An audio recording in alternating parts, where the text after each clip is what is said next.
Maslow tervitab täna koos meiega Rõplama rakenduslikust kolledžist, sest üks inimolemuse paremaid kajastusi üldse on Maslow püramiid.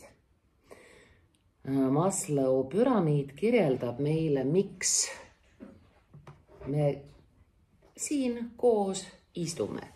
Ma näitan teile füüsiliselt, kuidas Maslow püramiid välja näeb. Nii. Inglise keeles ei taha. Proovime, äkki saab eesti keeles. Palun, meil on siin eesti keele klass. Nii. Ja meil on siin erakordselt suured probleemid täna netiga. Nii et kui ma siin ägisen ja mögisen, siis see ei tule sellest, et ma ei oska, vaid see tuleb sellest, et internet raskendab meie inimvajaduste rahuldamist täna. Maslow püramiid räägib inimese vajadustest. Kui te vaatate ükskõik kas Wikipeediast, Tallinna Ülikooli või mis iganes keskkonna kodukalt, siis te saate teada, et inimene kõigepealt peab saama, nii, kuhu ta meil läks? Aha, ta läks meil Weebly kodukasse. Nii, mis inimene peab saama? Kõigepealt peavad olema rahuldatud tema füsioloogilised vajadused. Kui tal on kõht täis, ta on piisavalt maganud ja sugu teinud, siis temal tekivad turvalisuse vajadused, mis on ka põhjus, miks me tuhnime mööda erinevaid portaale, sotsiaalmeediat, erinevaid uudise saateid ja kanaleid, kuigi see meil tegelikult suurendab hirmu, mille pealt meid orjastatakse ja meile müüakse hirmu baasil, mida iganes.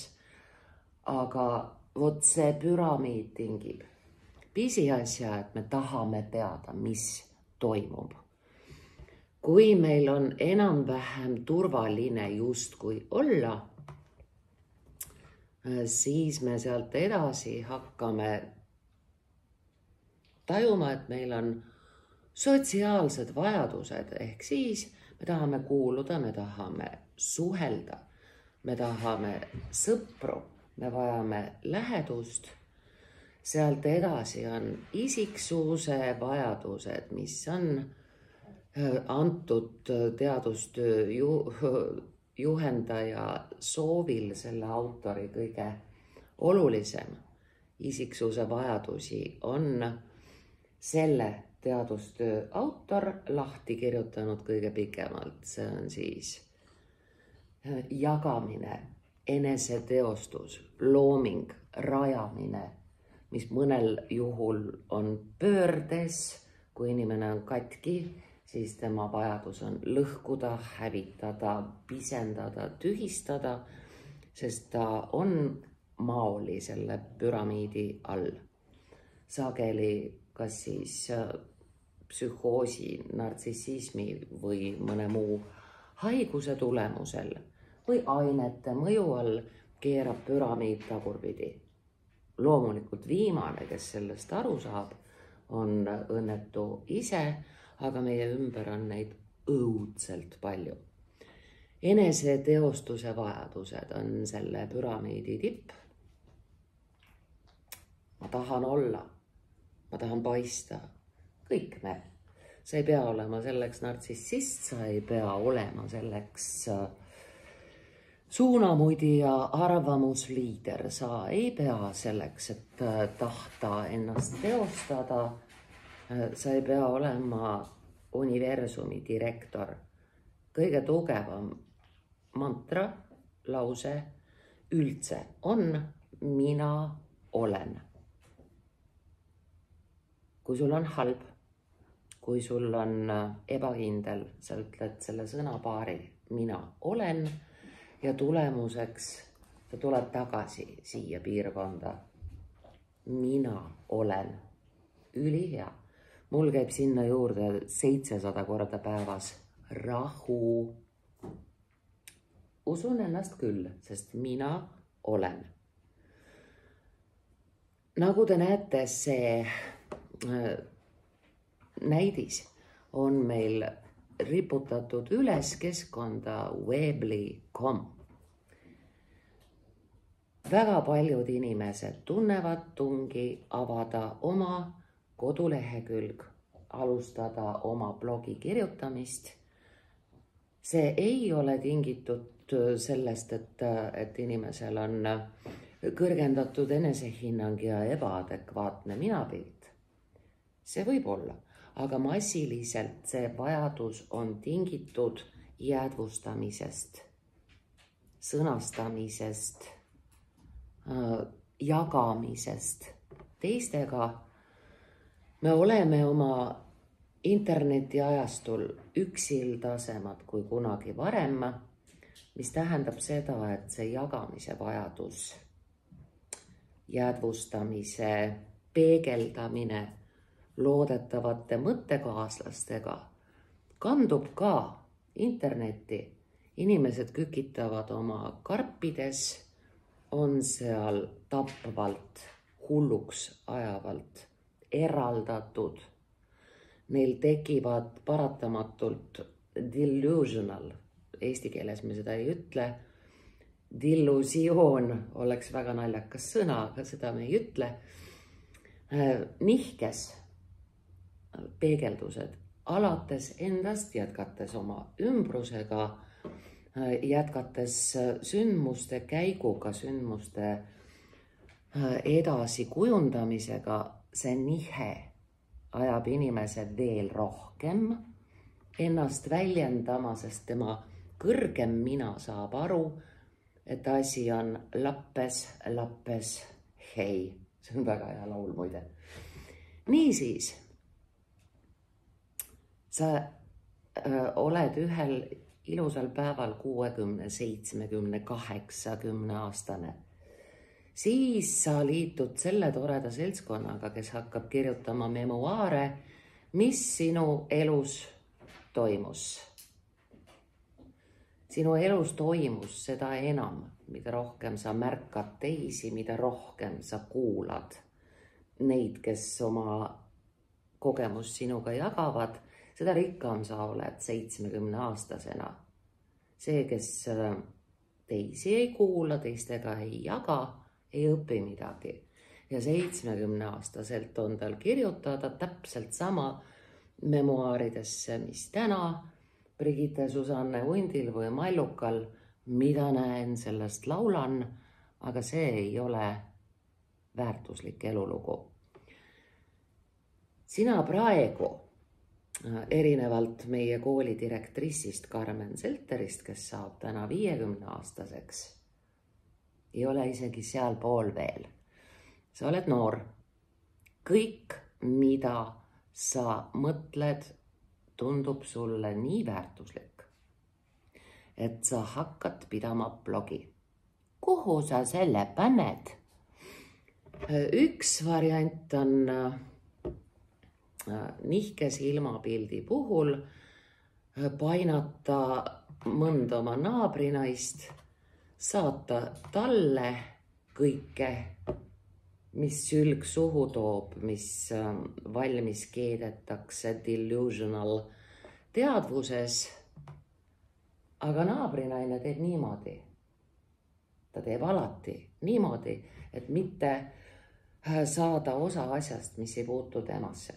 Kui sina teed oma blogi, siis sa päris kindlasti soovid leida sellega mõttekaaslasi. Me paneme sisse Google'isse otsingu tasuta blogi tegemine.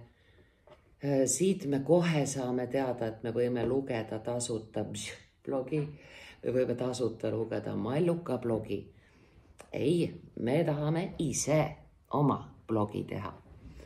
Niisiis pistame siia Kuugusse. Me nägime Maslow püramiidi puhul, et on keskkond veebli. Siis on Wix.com. Päris paljud minu tuttavad panevad oma mõtteid just sellesse majutuskeskkonda Wix.com. Ma võin teile seda nüüd küll tunnistada, et oma Aabrami hobulausujate eest maksan ma nii, ma ei vaata seda administraatori poolt, mina vaatan seda teie poolt. See on Zone Media, see on mul olnud seal 15 aastat ja on ta jagatud siis rubriikideks avalik sõna, mu enda Aabrami hobulausujad, ettevõttena projektid, Südamesalu, katilood ja laulud, siin on mu õppematerjalid, meie loomad, linnud, kogukond ja sõbrad, tallid, ettevõtted. No vot, ja minu blogi ripub ka selles samas keskkonnas. Ma keeran pea kaela otsast ära, sest ma sisenen tavaliselt ju teisest uksest. Näe, leidsin. Murutari blogi on siin. Nii et see on siis Südamesalu saaga nimeline ja seda ma olen pidanud algusest saadik, kui sai 15 aastat tagasi kodulehekülg tehtud. Tutvuge mõnuga. Me oleme blogide tegemisel sellepärast tasuta leheküljel, mis meil on siis Wix ja siis on Mozello.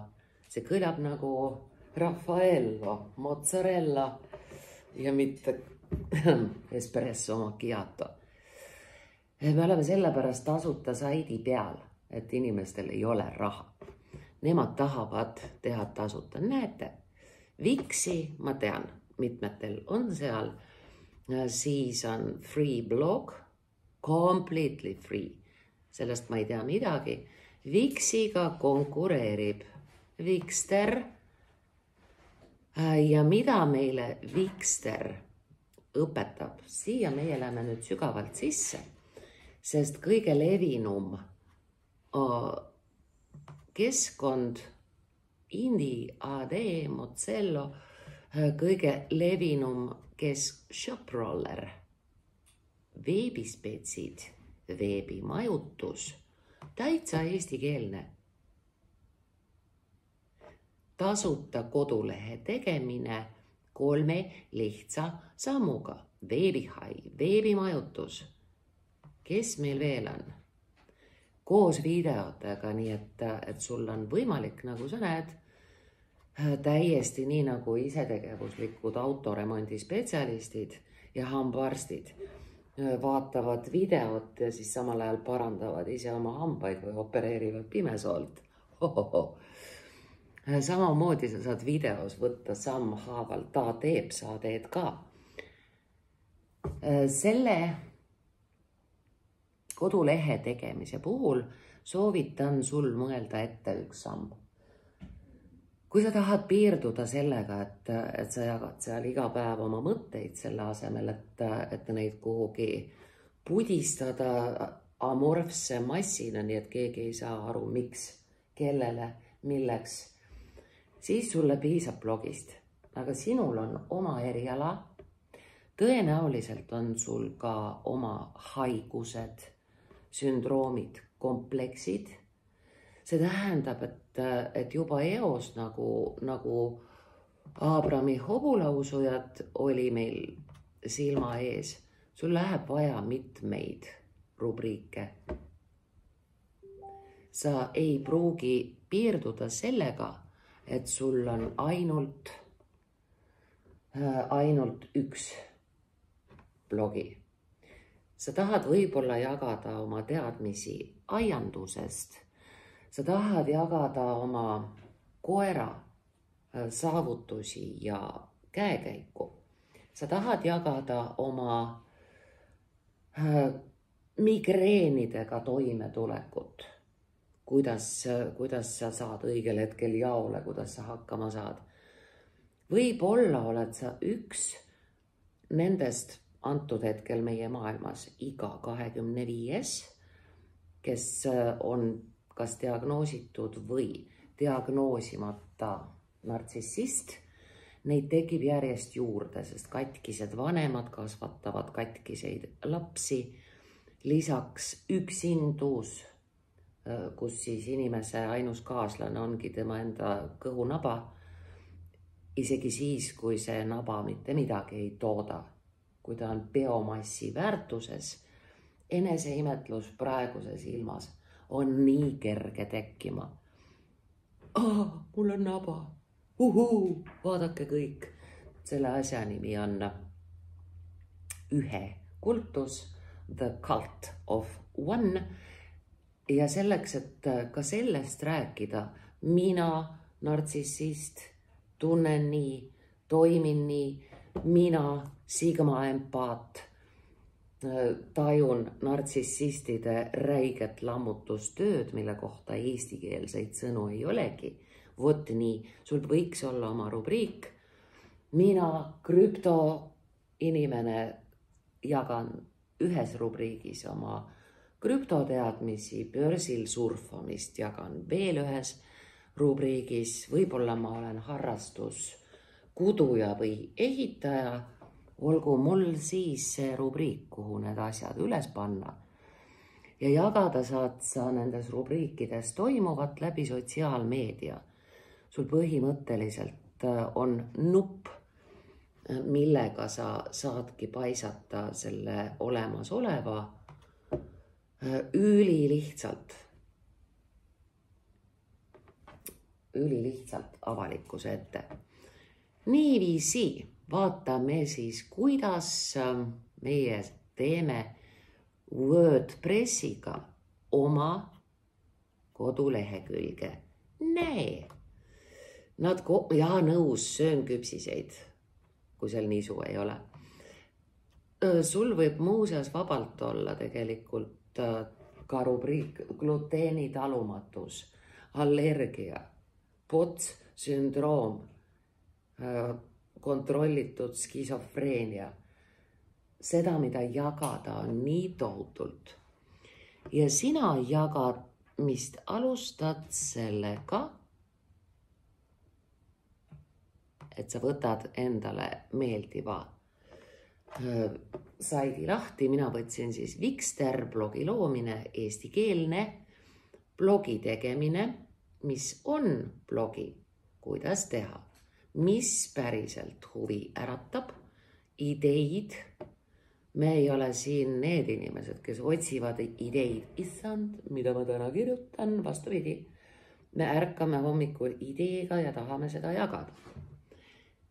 Kas tasuta on võimalik kas valida WordPress või mõni teine? Näe, blogi tegemiseks sobib WordPress ja Voog.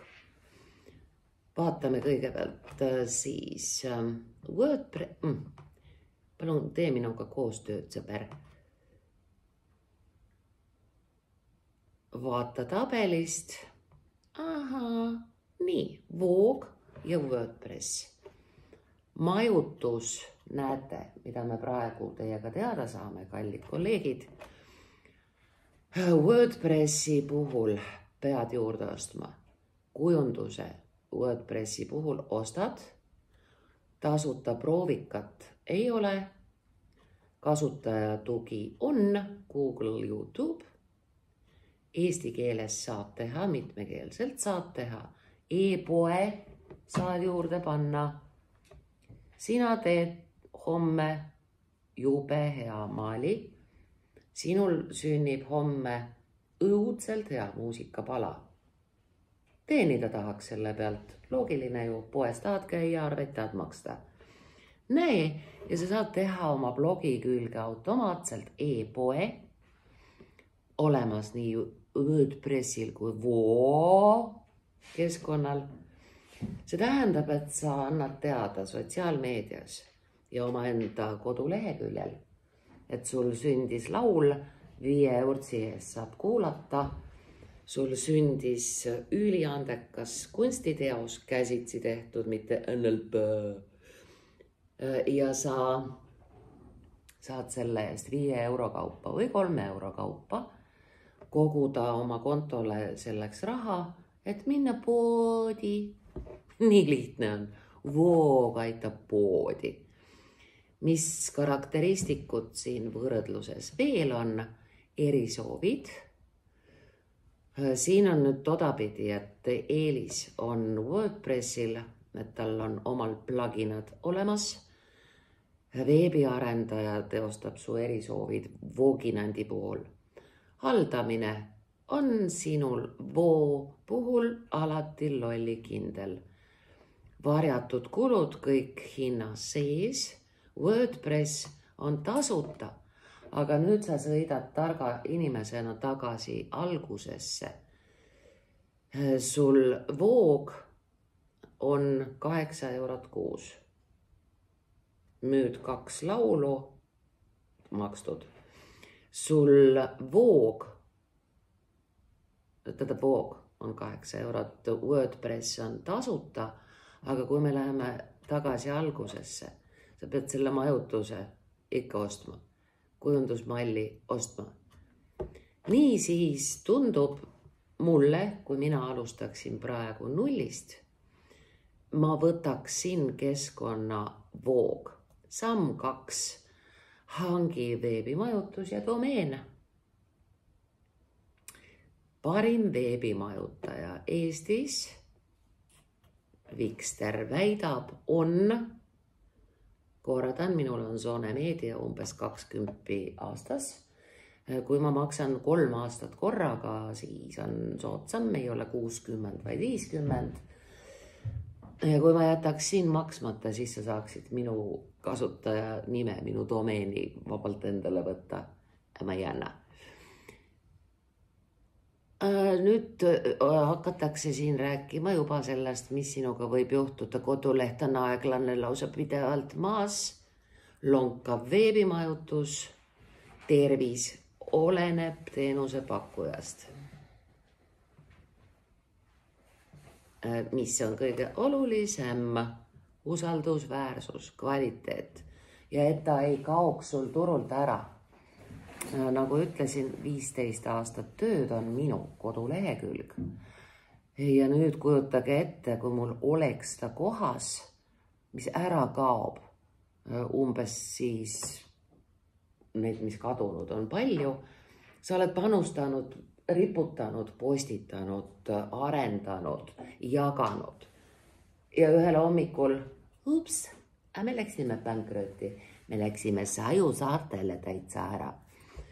Sa pead seda vältima, sulle siin räägitakse parimast kodulehe majutusest 2024 ja ongi testi võitja veebimajutus. Niisiis, me läheme asjaga süvitsi ja me küsime, kuidas näeb välja siis veebimajutus. Ta kohe sulle pakub. Palun. Esimesena annab ta sulle ette minu oma Zone. Ärme seda võta. Me oleme ikka need... Ta ikka pakub Zonet. Nii. E-post, e-pood, domeen koos. Ma sain praegu uudise. Ma ei teadnud ka Telia, mille klient ma olen. Nii kodu, interneti, wifi, teleka kui allofonidega. Ka tema pakub veebimajutust ja domeene koos oma nimelise e-postiga. Päris põnev. Seda ma ei teadnud.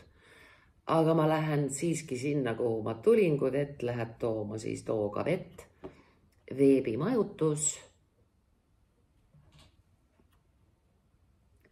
Luban küpsised. Loll anekdoot. Geenal on pohmakas. Geena saadab potsataja tooma poest limonaadi. Potsataja tuleb poest tagasi. Limonaadi ei olnud, aga ma tõin küpsiseid. Nii, ja sul ongi võimalik siin veebimajutuses alata algusest. Miks see on sulle ette antud, et sa ei võtaks nime, mis juba on? Oletame, et sa tahad öelda Katriini Kuld. Katriini Kuld, see oli niimoodi puh! Ja mis ma vaatasin kolleegile otsa? Näe! Vaba. Nüüd, kui ma vajutan lisa ostukorvi, sa saad selle 7,25 aastas. Nüüd selle asja tegija lisab selle ostukorvi. Sa ostad oma nime kinni, et järgmisel hetkel su tütar su kõrval ei ütleks, et mul on sama mõte. Et sa istud ta kinni ja nüüd algabki palju õnne. Kõige raskem on möödas. Edasine on sama lihtne nagu kanakuudis lõunatamine. Paar käpa liigutust ja ongi korras. Vaatame, kuidas näeks välja selline nimi. Vaba. Ka see variant on vaba 7,25 aastas. Paar käpa liigutust rebasel kanakuudis ja ongi korras. Paari tunni pärast on meil see materjal YouTube'is. Soovitan ka sinul teha seda, mida teeb koolipreili murutar, mis tehtud, selles salvestad ja ka videona viita taevasse. Me viisime sellesama gümnasistide klassiga taevasse mõne aja eest. Õpetuse, kuidas sünnib raamat, ehk siis YouTube, murutar, sa võid ennast istutada ka Patreoni külge, aga see lisab sinu asjade allalaadimisele 2 eurot kuus kliendile. Sina ei maksa, klient maksab. Kas ta tahab maksta, kui ta veel sind ei tunne? Kahtlen. Täiesti tasuta. YouTube, murutari videod, kuidas sünnib raamat gümnasistidega koos. Arutlesime, siis teeme ära talgute ajal, mis olid sel aastal. Lisaks aktiivfüüsilistele talgutele ka unistamistalgud, presidendi palvel raamatutalgud. Lõunapaus meil Südamesalus nägi välja selline, kuidas kirjutada raamatut. Ja siin ta meil on, Englishi ei downloadi. Niisugune tudunäoga kirjanikupreili jagab selles videos kõike, mis tal on. 13 laiki, ärge jamage, ma tahan kuradi tosinast välja saada. Ise jagan, ise laikin. Kohtume sinuga, kallis kolleeg, siis kui sul on blogist saanud seesugune tervik, et sa tunned, nüüd on aeg need peatükid kokku korjata, kirjutada raamat ja leida kirjastaja. Me veel blogime. Kalli musi, pai!